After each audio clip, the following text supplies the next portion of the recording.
Halo, Assalamualaikum warahmatullahi wabarakatuh. Apa kabar pemirsa? Senang sekali pagi hari ini saya Septulandari kembali menjumpai Anda dalam dialog khusus. Dan hari ini spesial kita akan berbincang mengenai Hari Santri Nasional 2024 dengan tema menyambung juang merengkuh masa depan. Seperti yang kita tahu, tanggal 22 Oktober 2024 hari kemarin ini kita menyelenggarakan memperingati gitu ya Hari Santri yang biasa diselenggarakan. Nah, ini adalah hari di mana mengingatkan kita gitu ya perjuangan para santri dalam memberikan kontribusi besarnya gitu untuk bangsa Indonesia. Nah, tentu saja dalam memberikan kontribusi banyak perjuangan gitu ya yang dilakukan gitu. Tapi saat ini dengan perkembangan zaman, perubahan zaman, tentu saja perjuangan para santri ini harus tetap berlanjut dengan cara yang berbeda dan tentu saja tantangan yang berbeda. Nah, apa saja yang tantangan yang dihadapi sekarang ini, kemudian dengan tema menyambung juang merengkuh masa depan ini sebenarnya maknanya apa? Apa yang menjadi harapan para santri dengan tema di tahun 2024 ini? Kita akan berbincang dengan narasumber yang sudah hadir bersama saya. Saya akan sapa terlebih dahulu. Yang pertama ada Ketua DPRD Kabupaten Kendal, Bapak Mahfud. Assalamualaikum Pak Mahfud. Waalaikumsalam, Mbak. Apa kabar? Ketemu lagi kita, Pak. Iya nih, pagi-pagi yang masih cerah. Iya, pagi-pagi yang masih cerah. Alhamdulillah, baik. Kemudian narasumber yang kedua, Wakil Ketua Pengurus Cabang Nahdlatul Ulama atau PCNU Kendal, Mas Husnul Huda. Ini sahabat saya, teman saya.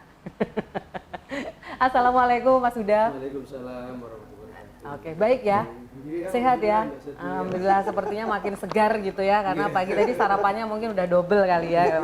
Oke, baik, yang berikutnya narasumber kami Ketua Rabitah Mahid Islamiyah atau RMI Kendal, Kiai Haji Kiai Haji Abdul Rohim. Selamat pagi. Assalamualaikum. Waalaikumsalam warahmatullahi wabarakatuh. Ya. Baik, terima kasih juga sudah meluangkan waktunya pagi hari ini untuk kita berbincang di Hari Santri Nasional ini. Saya pertama akan ke Pak Ketua DPRD dulu nih, Pak Mahfud nih. Nah, ini bagaimana ini melihat peringatan Hari Santri di tahun 2024 ini? Iya, saya terima kasih nih Mbak. Semenjak ditetapkan Hari Santri oleh Presiden Jokowi di tanggal 22 Oktober ini, saya melihat semakin tahun ini eksistensi dan juga tidak hanya soal pengakuan, tapi kontribusi baik pemerintah maupun juga santri semakin meningkat. Artinya bahwa di momentum tanggal 22 Oktober di tiap tahun ini, baik di level kecamatan, desa-desa, sampai di pemerintah daerah, kabupaten-kabupaten itu juga melakukan hal yang sama. Artinya Hari Santri ini sudah tidak hanya sebatas sebagai hari-hari seperti biasa, tapi memang hari yang istimewa, terutama bagi kalangan santri di seluruh Indonesia, saya pikir itu. Oke, jadi memang ini sudah sejak 2015 itu berarti sudah hampir tahun depan sudah 10 tahun ya gitu ya. Jadi menjadi peringatan yang rutin, banyak digelar gitu. Sesuatu yang memang sekarang ini menjadi apa ya, gebyar gitu kalau saya lihat itu dari mulai anak sekolah dan lain sebagainya.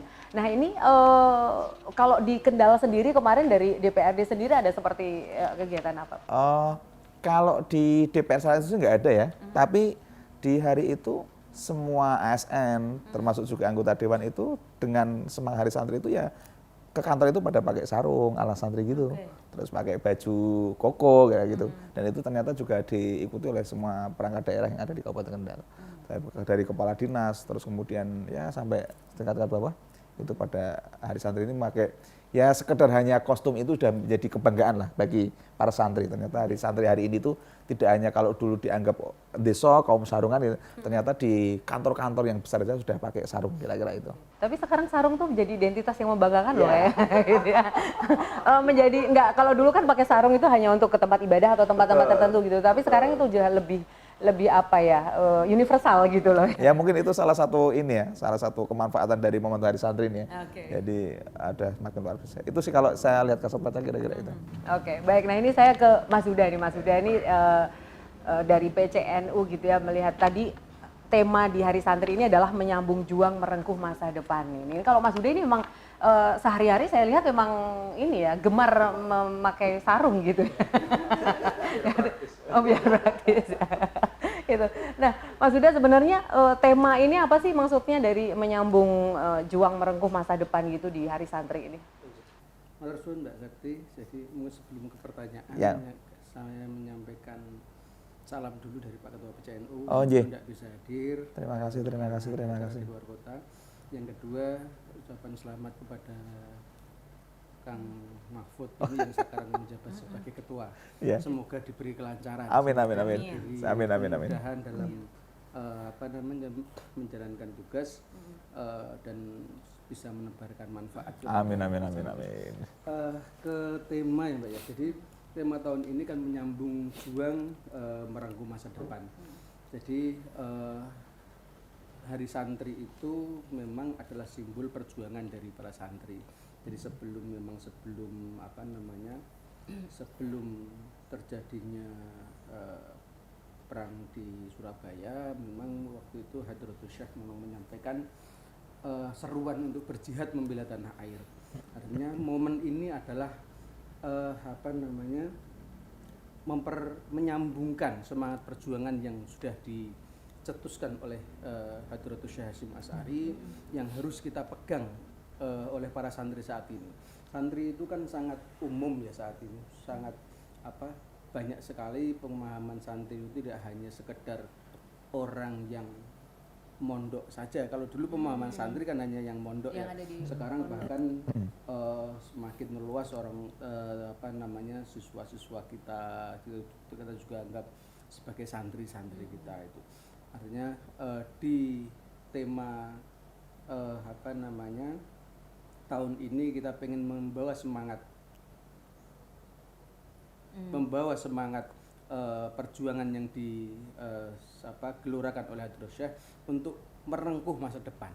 Jadi jangan sampai juga santri itu kemudian ke depan menjadi gagap pada teknologi, gagap pada perkembangan zaman, gagap kepada kondisi masyarakat saat ini. Jadi karena santri itu kan di kami itu santri pedoman santri ya opo-opo iso opo-opo. Jadi santri itu harus bisa menyesuaikan zaman, santri itu harus bisa menyesuaikan kondisi masyarakat, kondisi teknologi dan sebagainya. Dan insya Allah dengan tema yang dicetuskan di tahun ini, insya Allah santri siap untuk itu. Oke, jadi untuk merengkuh masa depan yang memang saat ini pun sudah memang harus terus berinovasi gitu ya santri dengan kemajuan teknologi ini. Nah ini nanti dari Pak Kiai ini sendiri seperti apa nih mungkin dari RMI yang bisa dilakukan gitu dengan tantangan yang ada semacam ini kan kemajuan teknologi seperti sekarang ini bagaimana gitu menaungi pondok pesantren atau santri-santri ini agar bisa menjawab tantangan itu. Nanti kita akan lanjutkan, kita harus break terlebih dahulu. Pemirsa tetap bersama kami dalam dialog khusus.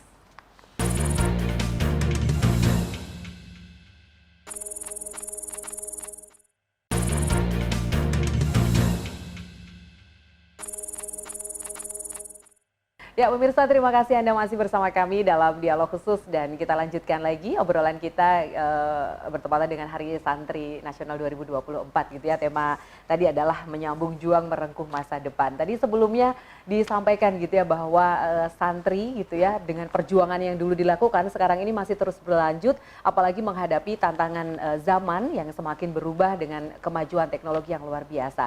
Nah, saya ke Pak Kiai dulu nih, Pak Kiai Abdul Rohim ini sebagai Ketua RMI gitu ya, dengan untuk menjawab tantangan zaman yang semacam ini seperti ini sekarang ini, dan sebagai organisasi yang fokus pada pesantren gitu ya, ini apa yang kemudian dilakukan gitu dari RMI untuk menjawab tantangan zaman seperti ini? Terima kasih waktunya Mbak Septi, Pak Ketua Dewan, Mas Kiai Huda. Dari RMI berusaha semaksimal mungkin untuk menjadi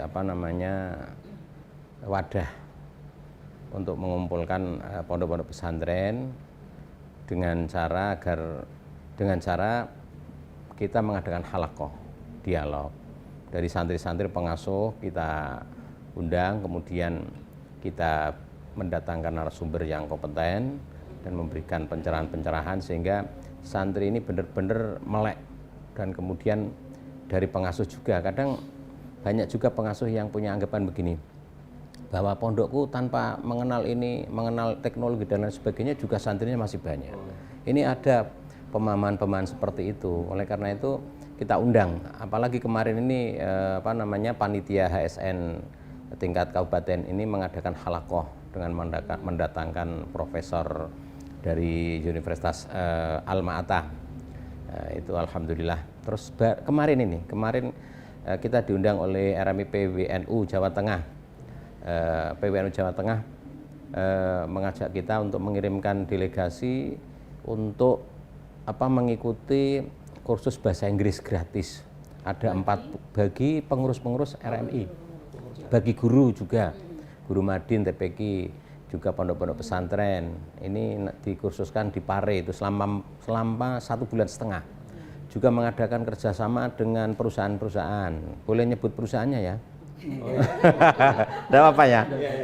Paragon, terus Nasima. Yang gratisi kursus bahasa Inggris itu dari grup Nasima.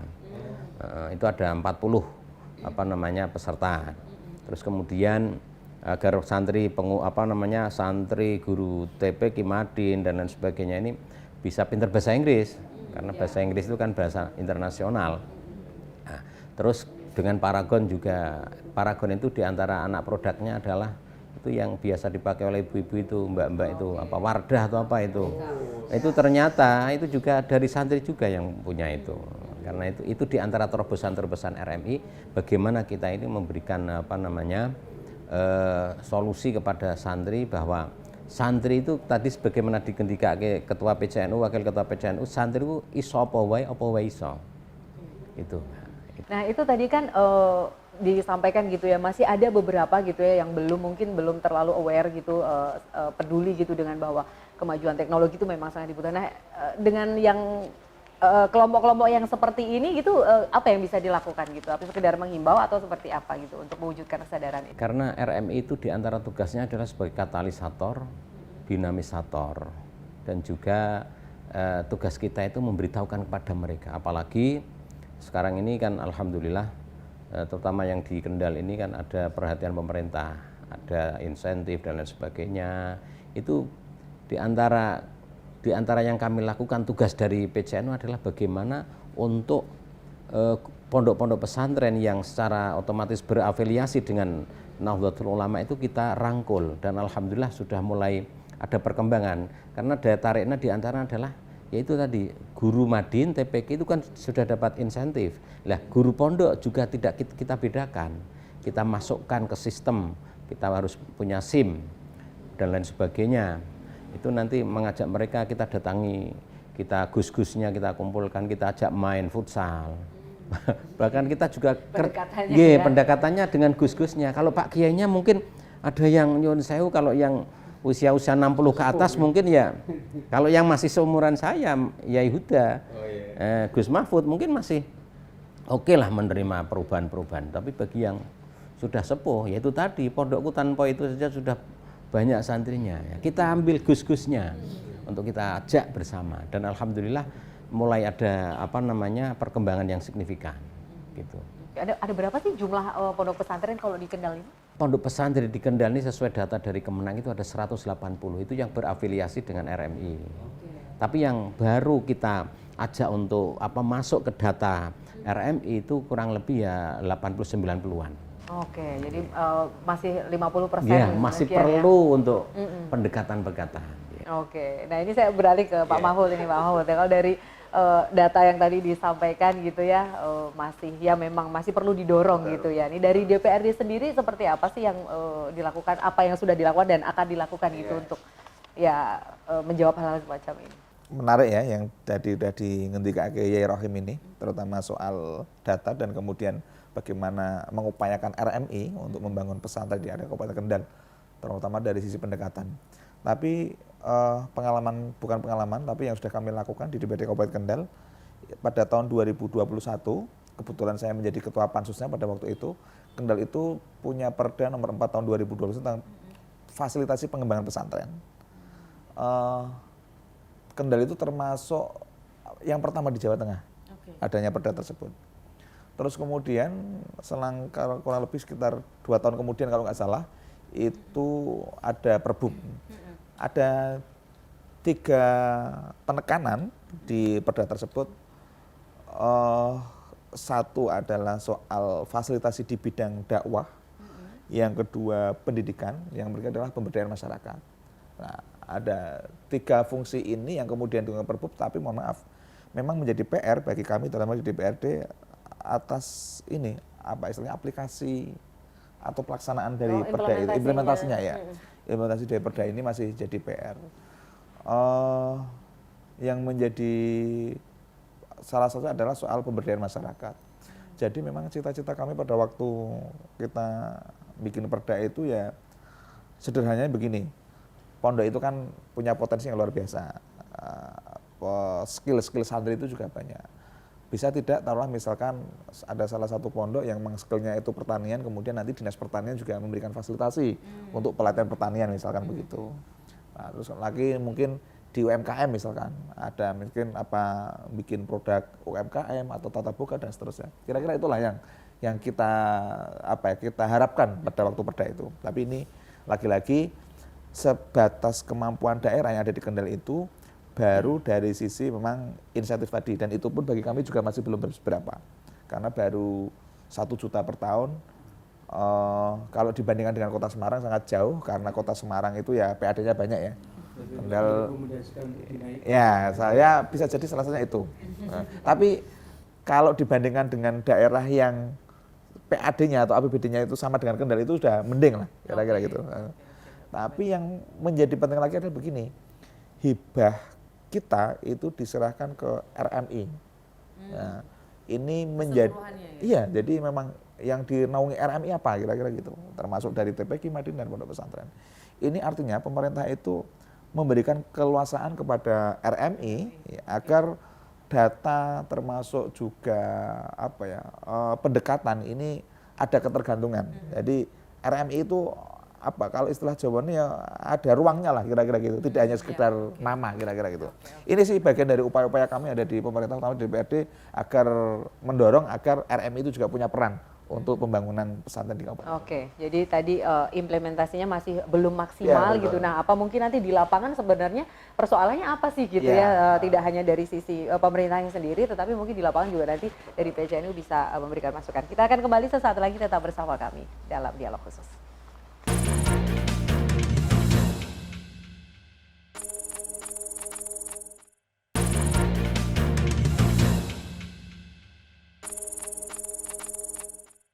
Ya, pemirsa, terima kasih Anda masih bersama kami dalam dialog khusus dan kita lanjutkan lagi gitu ya. Tadi disampaikan Pak Mahfud bahwa memang sudah ada upaya gitu ya dengan adanya perda yang kemudian memfasilitasi lah ya gitu ya pondok pesantren untuk agar bisa berkembang dengan berbagai macam peraturan yang sudah dikeluarkan. Tetapi pelaksanaannya, implementasinya dalam salah satu tadi yang pemberdayaan masyarakat memang belum maksimal gitu. Nah, mungkin dari PCNU dan juga dari RMI sendiri gitu, seperti apa sih sebenarnya mungkin di akar rumput ini gitu ya, bahwa kemudian implementasi ini belum bisa dilakukan secara maksimal gitu. Silakan Mas Huda. Mbak Zati, jadi NU itu kan sangat besar. Kalau di Kendal saja itu, kalau tadi disebutkan Kang Rokim kita sekitar pesantrennya 180-an, masih ada sekitar 80 atau 90 yang belum bergabung ke RMI. Artinya ada sekitar 270 pesantren yang ada di di Kabupaten Kendal. Nah, dari jumlah itu memang kita tidak bisa sepenuhnya memaksa pesantren-pesantren itu untuk satu style. Jadi stylenya memang beda-beda. Itu di NU itu memang mulai dari pondok salaf yang benar-benar salaf, yang salaf rodok-rodok modern, yang modern kita ada. Jadi memang itu dijaga di NU. Di NU itu kita sangat menghargai romo-romo kiai kita yang memang punya pendapat-pendapat seperti itu, ya kita hargai. Karena di NU itu kan memang dasarnya kita memegang prinsip al-muhafadzatu ala qadimi sholih wal akhdhi bil jaddi bil aslah. Kita memegang teguh pola-pola lama yang itu bagus, dan kemudian mengambil pola-pola baru yang lebih bagus. Makanya di NU itu perkembangannya sangat sangat besar. Tapi kalau dibilang belum maksimal ya mungkin belum sepenuhnya gitu. Tetapi perkembangan itu sudah sangat luar biasa sebenarnya. Kalau dulu pesantren-pesantren di Kendal itu kan rata-rata pesantren salaf gitu. Pesantren salaf yang tahunya hanya ngaji dan ngaji dan ngaji. Tetapi sekarang pesantren itu sudah banyak sekarang yang mempunyai sekolah-sekolah dari mulai MI, MTS sampai aliyah, bahkan sudah yang sampai ke Mahatali, perguruan tinggi. Nah ini apa namanya bentuk dari kemajuan di NU di Kabupaten Kendal, dan kita terus insya Allah akan terus beradaptasi atas perkembangan zaman. Ya memang ini butuh proses gitu, tapi ya artinya sekarang di sekolah-sekolah pondok pesantren itu tidak semuanya mengajarkan kaitannya dengan ilmu agama ya. Jadi ilmu-ilmu umum juga sekarang sudah banyak jurusan-jurusan yang kaitannya dengan teknologi, kaitannya dengan yang bisa mudah terserap oleh pasar, itu sekarang sudah semakin banyak gitu. Artinya kita punya sekolah-sekolah yang secara cukup, misalnya di samping sini ada SMK 1, SMK NU 01 misalnya, yang secara kualitas sangat bisa diadu dengan bahkan yang Nyun Sewu yang negeri misalnya gitu. Nah, kita di Nahdlatul Ulama dengan berbagai instrumennya, dengan santri yang di bawahnya Kang Rohim ini, kita terus berusaha untuk bagaimana supaya santri-santri kita, murid-murid kita itu bisa benar-benar benar-benar siap menghadapi zaman, siap menghadapi. Jadi tidak gagap tidak gagap atas kemajuan zaman. Oke, baik, terima kasih Mas Huda. Nah, kalau dari RMI sendiri gitu, bahwa tadi kan di RMI ini dari 180-an sekian gitu di Ponpes di Kendal yang tergabung di RMI ini kan belum 50% lebih lah gitu ya. Nah, ini untuk memastikan bahwa kesempatan-kesempatan yang memang seharusnya didapatkan para santri di Ponpes ini seperti apa gitu dari RMI sendiri? Kesempatannya masih banyak, Pak.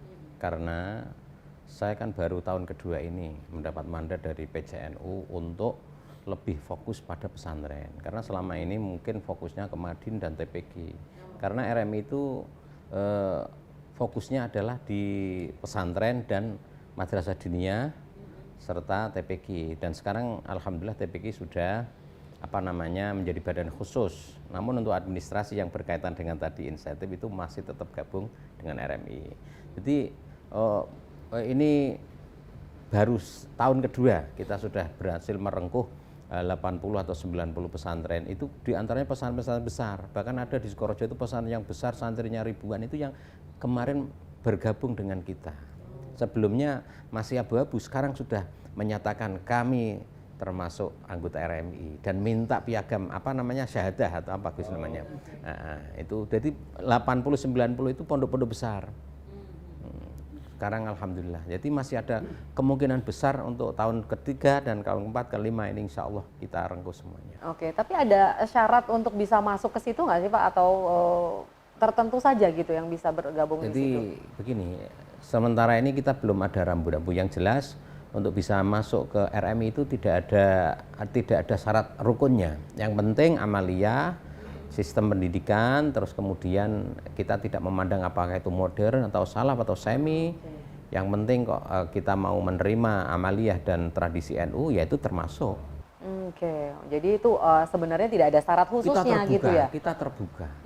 Oke. Asal itu tadi, amaliyah dan ideologinya, harokah fikriyahnya, cara berpikir, harokah gerakannya itu Nahdliyah, kita welcome. Oke, jadi kalau belum masuk ke RMI sebenarnya untuk mendapatkan kayak dana hibah dan lain sebagainya yang dilewatkan ini nggak bisa. Belum bisa karena kita punya SIM. SIM itu sistem informasi dan manajemen. Semuanya harus pintunya satu RMI. TPK pun sekalipun sudah menjadi badan khusus yang ibaratnya setara dengan RMI, ini karena di Kendal ini kan Pemda memberikan insentif ini sebagai wakil dari NU. Nah, kita yang mewakili NU ini RMI. Maka satu pintunya adalah RMI. Pesantren manapun, seperti ada pondok yang nyun sewu dekat dengan batas kota itu, pengen dapat insentif, ditanya sama Kemenak, karena Kemenak tegas, kamu itu larinya kemana, spesies kamu apa, kan begitu. Kemenak enggak bisa, karena kita ini tetap RM itu lembaga yang menaungi pesantren yang berafiliasi dengan Nahdlatul Ulama. Di Kemenak ada FKDT, ada FKPP. FKPP itu forum pondok-pondok pesantren. Kalau FKDT itu forum komunikasi Madrasah Diniyah Takmiliyah. Kita ini alhamdulillah di Kendal ini RMI dengan Kemenak ini sejalan. Baik, oke. Ini jadi memang ini adalah salah satu upaya juga sebenarnya untuk menghimpun atau agar pengawasan mungkin ya, karena sekarang ini tantangannya tidak hanya soal kemajuan teknologi, tetapi ada juga gitu stereotip yang kadang-kadang ketika ini berkaitan di Polres kita tidak memunafikan gitu ya, kadang-kadang ada stereotip yang buruk gitu tentang misalnya nasionalisme, tentang hal-hal yang negatif gitu ya. Jadi mungkin ini juga salah satu tantangan yang dihadapi. Nah, ini bagaimana nanti untuk menjawab soal pertantangan yang berikutnya ini. Kita akan kembali pemirsa sesaat lagi, tetap bersama kami dalam Dialog Khusus.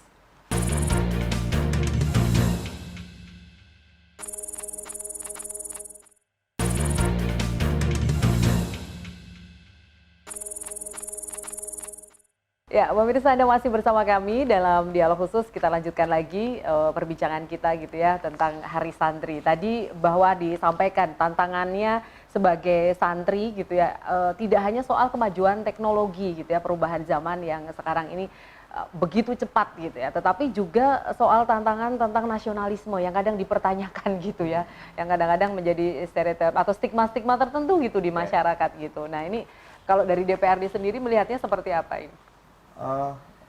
Sekali lagi atas nama pemerintah daerah dan ini adalah DPRD Kabupaten Kendal itu sangat berterima kasih terutama kepada organisasi kemasyarakatan, terutama adalah NU, ada RMI, terus kemudian ada Muhammadiyah, Rifayah dan seterusnya itu, karena ini adalah yang bisa menjaga soal ideologi yang memang NKRI kira-kira gitu. Tapi yang tidak kalah penting adalah bahwa selain dari sisi keterlibatan dan ini adalah pemerintah itu juga dimasifkan beberapa kegiatan sosialisasi dari Kesbangpol itu juga ke pondok pesantren. Yang menjadi PR adalah bagaimana pengawasan dalam hal ini adalah RMI misalkan itu sampai di titik kurikulum.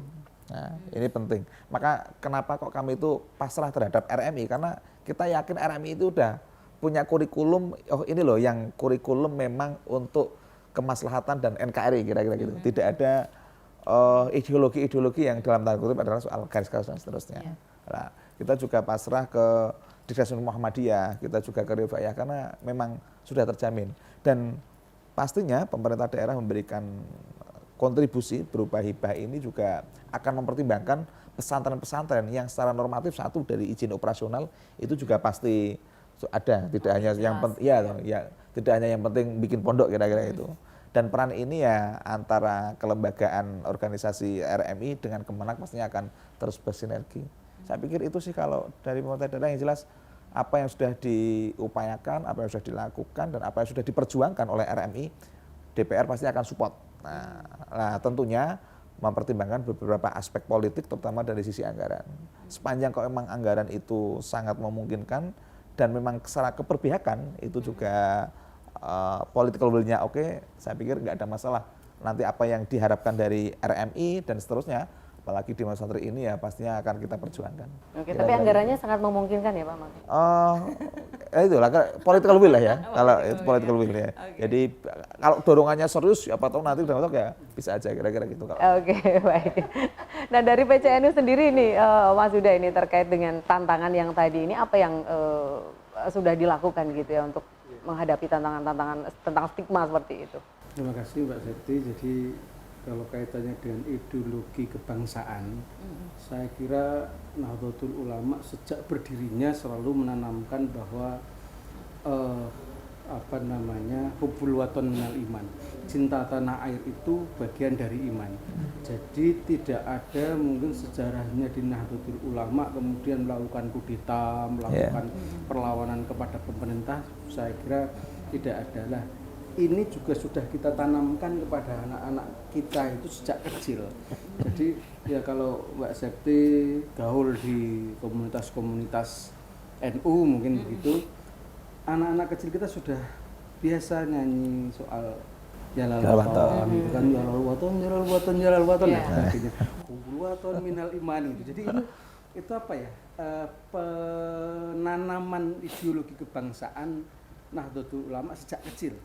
Mereka sudah, dan setiap acara NU apapun dan sekecil apapun mulai dari tingkat ranting, tingkat MBC, tingkat kabupaten, selain kita mesti menyanyikan dua, satu lagu Indonesia Raya, dua lagu Jalal Waton.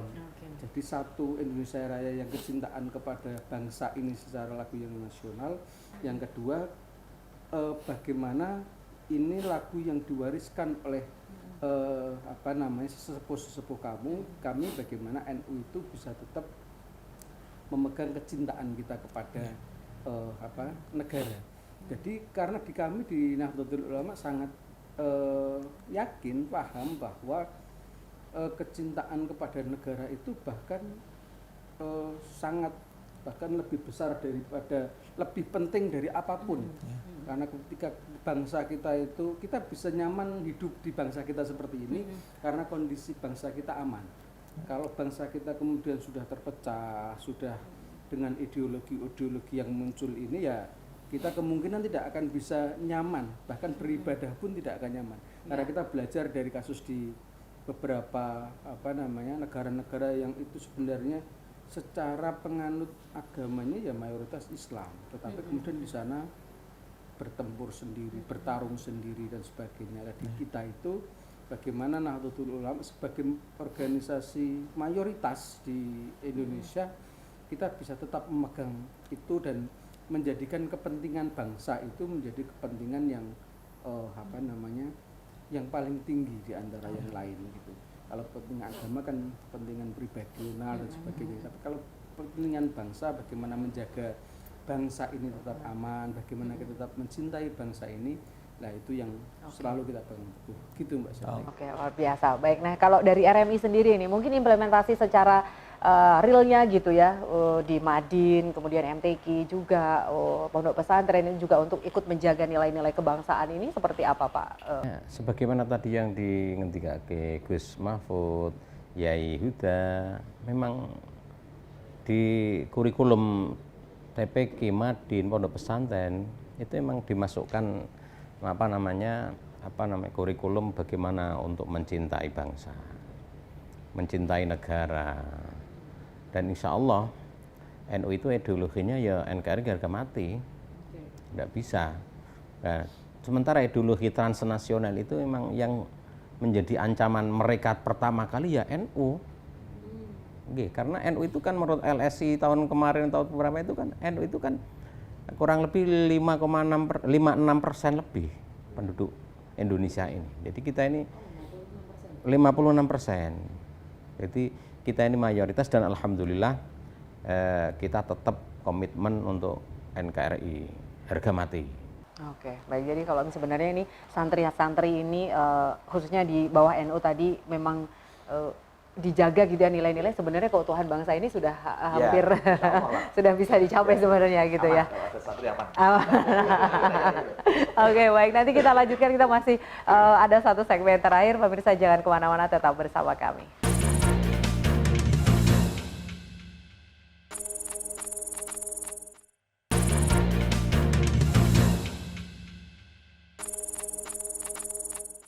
Ya, pemirsa, terima kasih Anda masih setia bersama kami dalam dialog khusus, dan kita masih ada satu segmen terakhir nih, kita lanjutkan lagi nih sebelum nanti sebagai penutup ini, sebelum ke penutup gitu ya Pak Mahfud gitu. Nah ini sekarang ini kan lagi mendekati kita menghadapi pilkada besok di November ini gitu ya. Jadi di masa-masa yang luar biasa gitu ya. Nah kalau dari Pak Mahfud sendiri melihat sebenarnya kontribusi santri gitu ya untuk menjaga demokrasi kita khususnya nanti di pilkada ini seperti apa sih? Ya, ini nanti Pak Huda sama Yerem akan, karena possible ini yang memang langsung berhadapan dengan para pesantren ya, gitu ya, dan jadi akan santri, ya. lebih detail. Tapi justru saya akan menyatakan begini, rata-rata santri hari ini itu adalah rata-rata adalah Gen Z, gitu kan. Yang Gen Z ini hari ini dalam posisi bonus demografi itu santri harus punya peran, itu. Ini menurut saya menjadi penting, dan peran santri mengelola Gen Z ini ya harus para yai lah, para yai yang harus ikut ikut andil. Taruhlah misalkan soal demokrasi yang ada hari ini itu berarti bagaimana bagaimana peran-peran para yai ini untuk memberikan pemahaman dan kontribusi para santri agar demokrasi ini terjaga dengan baik. Ini saya pikir para yai ini sudah sangat alim betul melihat situasi negara agar bisa menjadi aman gitu. Nah, karena faktanya adalah santri nggak pernah ada demo gitu kan, santri apapun juga nggak ada. Ini kan bagian-bagian dari para kiai, para pengasuh pondok pesantren ini akan menjaga keutuhan negara termasuk dalam menjaga tatanan demokrasi. Nah, ini menurut saya menjadi penting lah.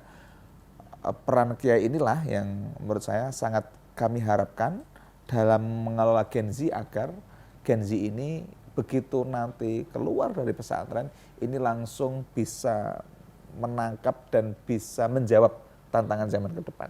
Oke, baik itu. Jadi terhadap demokrasi seperti itulah ya namanya gitu ya. Nah kalau dari PCNU sendiri gitu ya, bahwa ini menjelang pilkada kan kita tidak memungkiri gitu bahwa seringkali gitu jumlahnya apalagi besar gitu ya Pak ya, santri di Kabupaten Kendal ini jumlahnya besar ya, menjadi kantong-kantong yang luar biasa kan gitu kan. Nah ini gimana nih? Nah ini dari PCNU dan juga RMI bisa menanggapi, monggo. Terima kasih Mbak Septi. Jadi pertama kalau kaitannya dengan pilkada, saya rasa pada proses pemilihan pemimpin di kami itu merupakan bagian dari kewajiban. Jadi kita menghimbau semua atau seluruh warga NU yang punya hak pilih untuk menggunakan hak pilihnya. Jangan sampai kemudian ada ungkapan, wah nanti daripada salah milih, salah milih kemudian kita berdosa. Loh, sampean tidak milih itu, kalau yang terpilih salah, itu sampean juga berdosa. Jadi kita menghimbau seluruh warga NU yang sudah punya hak pilih untuk menggunakan hak pilihnya. Terus siapa yang mau dipilih gitu kan? Siapa yang mau dipilih? Jadi gini, kita alhamdulillah. Jadi saat ini kita diberikan calon-calon kepala daerah, wakil kepala daerah yang luar biasa. Ada yang nomor 1 itu ada Mbak Tika dan Mas Beni. Beliau orang-orang hebat, mantan ketua mantan anggota DPRD Jateng dua-duanya gitu ya. Yang satu juga basicnya juga NU gitu. Yang nomor 2 ada Bu Mirna. Beliau juga luar biasa, beliau mantan bupati yang berpasangan dengan pengusaha. Yang nomor 3 Pak Basuki juga, beliau juga luar biasa. Jadi beliau mantan wakil bupati yang sekarang masih berjalan gitu. Selanjutnya beliau berpasangan dengan Mas Nasri yang juga politikus, mantan anggota DPRD yang luar biasa gitu. Monggo silahkan dipilih, silahkan dipilih karena kita kebetulan ya kita syukuri kita punya calon-calon yang luar biasa. Kami memberikan kesempatan kepada para pemilih kita dari yang sepuh, yang dewasa, silakan dipilih karena kita punya kandidat-kandidat yang luar biasa. Nah, makanya tapi sekali lagi pikirkan ketika memilih tentu ada pertimbangan-pertimbangan tertentu, ya silahkan dipertimbangkan dengan masak sehingga nanti kita sampai pada kita harus milih ini gitu. Kenapa harus ini? Karena ini. Monggo sekarang silahkan kemudian didiskusikan bagaimana memimpin pemilih terbaik, pemimpin terbaik di Kabupaten Kendal. Kalau memilih pemimpin itu kan bagian dari istihad. Iya. Nah, istihad itu kan kalau salah saja masih dapat pahala 1. Kalau benar pahalanya 2 gitu. Jadi dalam memimpin ini makanya kita harus kepada seluruh warga NU kita menghimbau untuk menggunakan hak pilihnya dan pertimbangkan dengan baik-baik mana yang terbaik dari calon-calon yang baik ini. Saya kira begitu, Pak Sofi. Dari Pak Kiai Rim kayaknya mau menambahkan juga ini. Menambahkan bahwa bagi kami yang selaku ketua RMI mengharap agar pemimpin ke depan nanti yang akan dipilih oleh warga ini ya benar-benar memperhatikan pendidikan agama. Karena Kendal ini kan kota santri, terkenal dengan kota santri, di dalamnya pendidikan agama harus dilindungi. Kalau bisa jangan ada kemudian kebijakan-kebijakan yang justru mematikan madrasah diniyah, TPQ dan pondok pesantren. Ada nih Ketua Gus Mahfud, semoga ke depan nanti bisa menghilangkan keinginan-keinginan dari pihak-pihak yang sebenarnya hanya sedikit kemudian akan mematikan madrasah diniyah. Ya kalau boleh matur ya, semoga di Kendal tidak ada full day school. Oh iya. Itu Gus. Karena apa? Karena kalau full day school pulangnya mesti sore. Iya. Kalau sore madrasah diniyah mau diapakan? Sementara pendidikan agama di sekolah formal itu hanya berapa jam, 2 jam dalam 1 minggu. Ini kan berarti secara otomatis anak-anak itu asupan agamanya kurang. Lalu bagaimana negara kita ini? Oleh karena itu kepada warga NU dan warga Kendal ya pilihlah pemimpin-pemimpin yang akan membela pendidikan agama di Kabupaten Kendal. Ya, baik. Sekalian Pak Kiai mungkin sebagai terakhir gitu untuk harapannya gitu terkait dengan Hari Santri gitu ya, ke depannya seperti apa sih harapannya untuk generasi santri yang akan datang? Kita ini sekarang berada di suatu zaman yang mana zaman ini perubahan begitu cepat atau disebut dengan disrupsi. Ya, era disrupsi itu artinya perubahan yang begitu cepat, juga masifnya atau banyaknya inovasi, yang mana inovasi-inovasi ini bisa merubah sistem tatanan di masyarakat. Oleh karena itu kalau santri tidak adaptif, tidak inovatif, maka santri dan pesantrennya mesti akan ketinggalan zaman. Artinya bahwa pesantren, santri itu harus adaptif dan inovatif. Kalau tidak ya akan tergilas oleh zaman. Oke, baik, sepakat sepertinya ya. Monggo dari Mas Huda juga sebagai closing statement. Ya, jadi kaitannya dengan Hari Santri ya. Harapan kita begini, Hari Santri itu tadi seperti yang kita sampaikan awalnya adalah resolusi jihad, resolusi jihad Bahasim As'ari. Jihad itu kan artinya bersungguh-sungguh sebenarnya.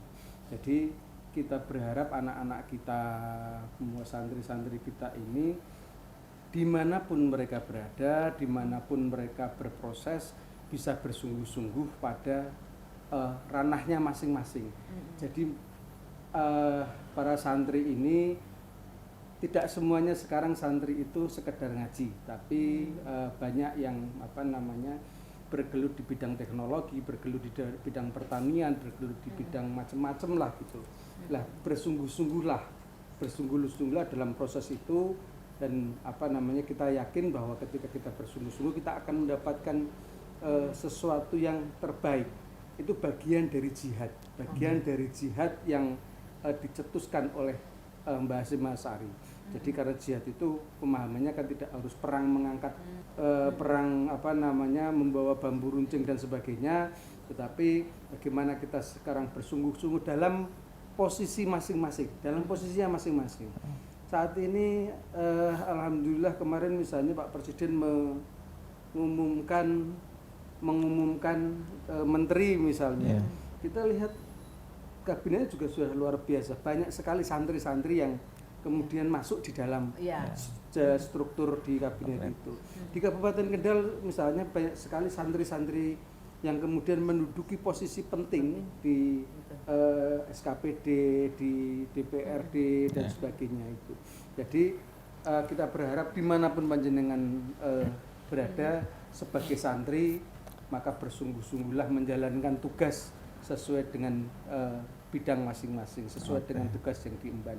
Saya kira begitu, Mbak. Oke, baik. Terima kasih Mas Huda. Terakhir, monggo Pak Ketua DPRD sebagai penutup juga. Oke, saya terima kasih untuk semuanya. Yang pertama, selamat Hari Santri tanggal 22 Oktober 2024. Dan kalau ada Subhanul Yom Rijal Lughot, pemuda hari adalah pemimpin masa depan, saya akan meyakini betul pada santri hari ini adalah pemimpin masa depan.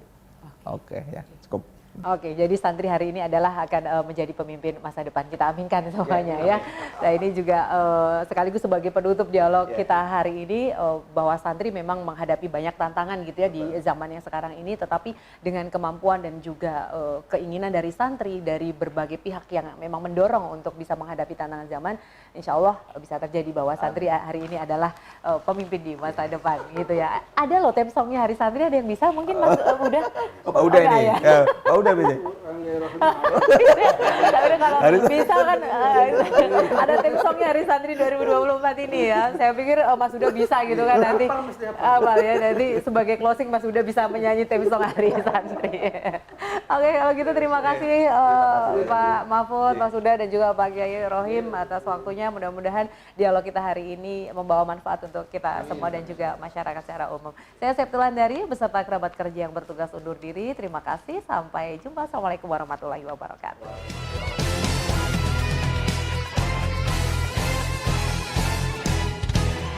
22 Oktober 45, resolusi jihad panggilan